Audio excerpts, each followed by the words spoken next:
ఉదయగిరి మాజీ ఎమ్మెల్యే పొలినేని వెంకట్రామారావు అడుగుజాడల్లో నడుస్తానని, ఆయన చేయాలనుకున్న అభివృద్ధిని కొనసాగిస్తానని టీడీపీ ఎమ్మెల్యే అభ్యర్థి కాకర్ల సురేష్ తెలిపారు. జలదంకిలో బుధవారం జరిగిన టీడీపీ కార్యకర్తల ఆత్మీయ సమావేశంలో ఆయన పాల్గొన్నారు. ఈ సందర్భంగా మండల కన్వీనర్ మధురెడ్డి ఆధ్వర్యంలో కాకర్లను ఘనంగా సన్మానించారు. ఈ సందర్భంగా సురేష్ మాట్లాడుతూ నియోజకవర్గంలో పార్టీ విజయానికి మాజీ ఎమ్మెల్యేలు బొలినేని రామారావు, కంబం విజయరామిరెడ్డి, ఎమ్మెల్యే మేకపాటి చంద్రశేఖర్ రెడ్డి, జెడ్పీ మాజీ చైర్మన్ చెంచలబాబు యాదవ్, కావ్య కృష్ణారెడ్డి సహకారంతో ముందుకు సాగుతానని చెప్పారు. పార్టీ అధిష్టానం తనపై ఉంచిన నమ్మకాన్ని వమ్ము చేయనని మాట ఇచ్చారు. ప్రతి మండలంలో సొంత స్థలంలో ఒకే రకమైన టీడీపీ కార్యాలయాలు నిర్మిస్తానని చెప్పారు. 1983 నుంచి పార్టీ జెండా మోస్తూ ఆర్థికంగా ఇబ్బందులు పడే కార్యకర్తలకు తాను అండగా ఉంటానని హామీ ఇచ్చారు. రాష్ట్రం ఇప్పుడున్న పరిస్థితుల్లో టీడీపీ, జనసేన, బీజేపీ పొత్తు ఎంతో అవసరమన్నారు. జలదంకిలో నాయకులు సమన్వయంతో టీడీపీకి మంచి మెజారిటీ తీసుకురావాలని కోరారు. నాయకులు పూనూరు భాస్కర్ రెడ్డి, ఒంటేరు జయచంద్రారెడ్డి, పెంచల నాయుడు, ఉప్పుటూరు సుధీర్ బాబు, యోగూరి రఘు, కొర్రపాటి రామారావు, కంచర్ల వినోద్ తదితరులు పాల్గొన్నారు.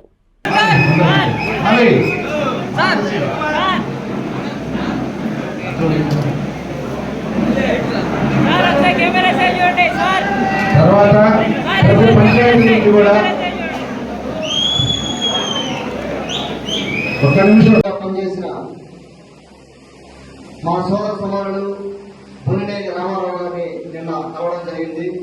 ఆయన ఆశీర్వాదం తీసుకోవడం జరిగింది.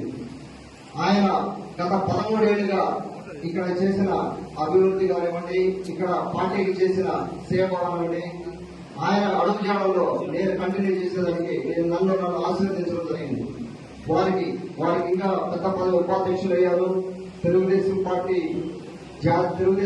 జాతీయ ఉపాధ్యక్షులు అయ్యారు. సో ఇంకా కూడా పదోన్నతితోటే అన్న పైకి వెళ్ళి ఇంకా మన ఉదయగిరి నియోజకవర్గాన్ని మర్చిపోకుండా ఆయన ఇక్కడికి వచ్చి మనతో పాటు కూర్చుంటారని, మనకు దిశానిర్దేశం చేస్తారని నేను చెప్పడం జరిగింది. రామారావు గారు కూడా మన క్యాంపెయిన్ లో పాల్గొంటారు, వారు వస్తా ఉన్నారు. అలాగే మన మాజీ శాసనసభ్యులు కంబం విజయరామిరెడ్డి గారు, అలాగే ప్రస్తుత శాసనసభ్యులు మేకపాటి చంద్రశేఖర్ రెడ్డి గారు 4 తూర్లు ఎమ్మెల్యేగా చేస్తున్నారు. అలాగే మన జెడ్పీ చైర్మన్, మాజీ జెడ్పీ చైర్మన్ చెంచుబాబు యాదవ్ గారు, అలాగే మన పక్క నియోజకవర్గం కావ్య కృష్ణారెడ్డి గారు, వారు జలదంకితో మండలంలో వారిది జలదంకి మండలం. నాకు సోదర సమానులు వారితో చాలా సార్లు కలవడం జరిగింది. వారి బ్లెస్సింగ్స్ నాకు స్పష్టంగా ఉన్నాయి. కావ్య కృష్ణారెడ్డి గారు క్లియర్ గా చెప్పారు, మనకు జలదంకిలో ఆయన చేసే సహాయం ఆయన చేస్తానని చెప్పి.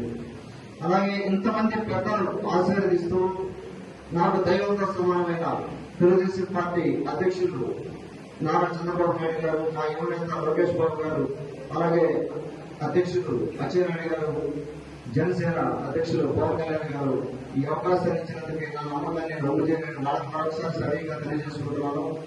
అలాగే ఇది తెలుగుదేశం పార్టీ కుటుంబం మీటింగ్ కాబట్టి నాకు తెలిసి మొదటి గారు మీరు బీజేపీ, జనసేన వాళ్ళు పిలుచుకోకపోవచ్చు, మన తెలుగుదేశం పార్టీ కుటుంబం అని సో వారు కూడా మనతో కలిసి రావడం జరుగుతుంది.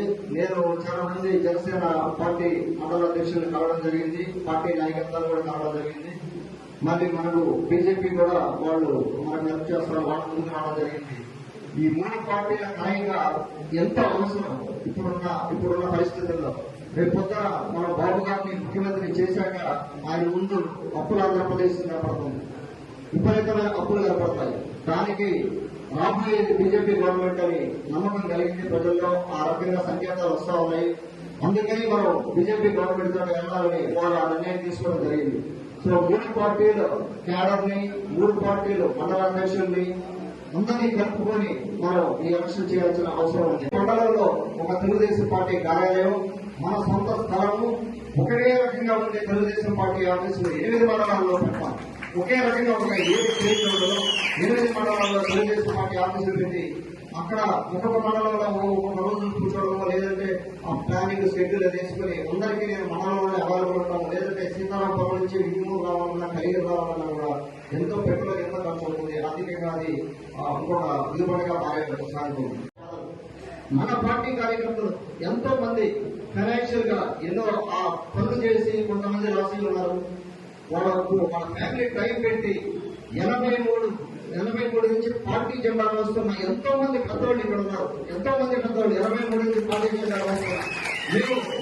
మేమందరం ఇక్కడ నిల్చొని అందరం కూర్చొని మాట్లాడుతున్నామంటే తాత మీరు మోసిన జెండా 83 నుంచి మీరు మోసిన జెండా మీకు నేను గౌరవం నేను తీసుకొస్తాను, మిమ్మల్ని ముందు వస్తున్న నేను నిలబెడతాను. ఎవరైనా సరే 83 నుంచి పార్టీ కోసం కష్టపడతాను. పార్టీ పరంగా మొదటి సంవత్సరంలో ఎవరైతే ఫైనాన్షియల్ గా ఇబ్బందులు పడతా ఉన్నారో అందరినీ అడ్రస్ చేయడం జరుగుతుంది.